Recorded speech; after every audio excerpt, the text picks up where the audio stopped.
What does it mean to heal through play? Healing through play, or healing in general, is the process of restoring health from damage, unbalance, or a lack of vitality. Healing is a process and it needs constant tending. Play is an important part of child development. It is actually through play that we learn about the world and process our personal experiences. Play promotes healthy development, and many child developmental milestones are actually solidified through play. Play is a natural language for children, and it's a natural language for us as well. We all have our own language of play, and engaging in play can be incredibly healing in ways words just cannot explain. With that said, children who are able to play out their experiences of loss, anxiety, or trauma of any kind tend to develop better resilience and healthy coping strategies.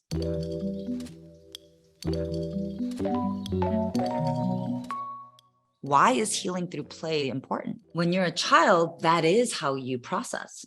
And if you think about it, if you are a child and you just experienced something that was very stressful, what are you going to do to unwind from that stress?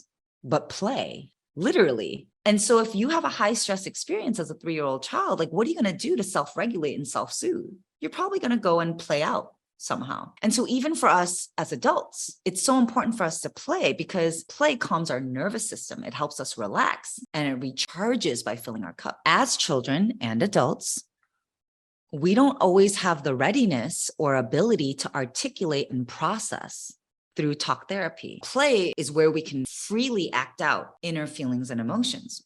Intentionally participating in play can help you unlock and heal things you didn't even know needed to be healed. When we play, we become less guarded, more authentic, and more relaxed. When we play, we become less guarded, more authentic, and more relaxed. This ultimately helps us release our grip, unclench, and surrender.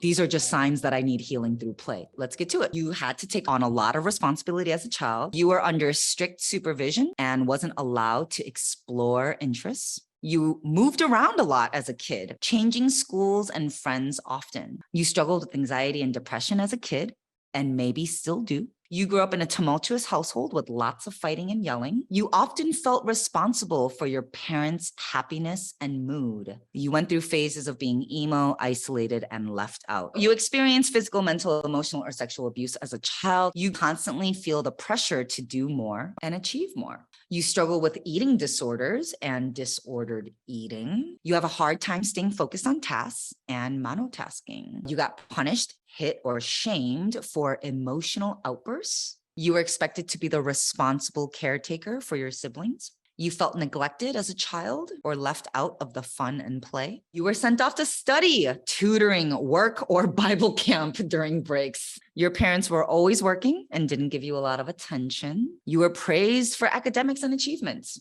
Actually, it might have been the only praise that you received. You weren't allowed to go out, sleep over, or have sleepovers. You were raised with strict rules, lots of overseeing. You were often praised for being so mature for your age. You experienced a lot of family grief, like death, divorce, and separation. You got in trouble often for goofing off or being too silly. You were often called immature, childish, bratty, or spoiled. And I'm sure a lot of us experienced all of these things, right? And that's why we got so confused.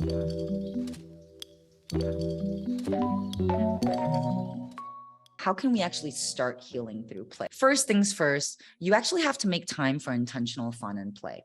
Seek healthy relationships where you can learn how to play together. Learn how to play with boundaries, agreements, and literal structure on how you do things. You roll a dice and you move 7 spots, right? Like those are rules. Like that's what makes a game fun. In that same way, if you create play and you learn how to play with boundaries, agreements, and structure, that is what makes play fun. Play games, create dancing. There's so many ways to play. Choose methods that would help you find your voice. Make a list of all the ways you weren't allowed to play. Choose healthy ways to give yourself this kind of play. Here's another thing that I thought of.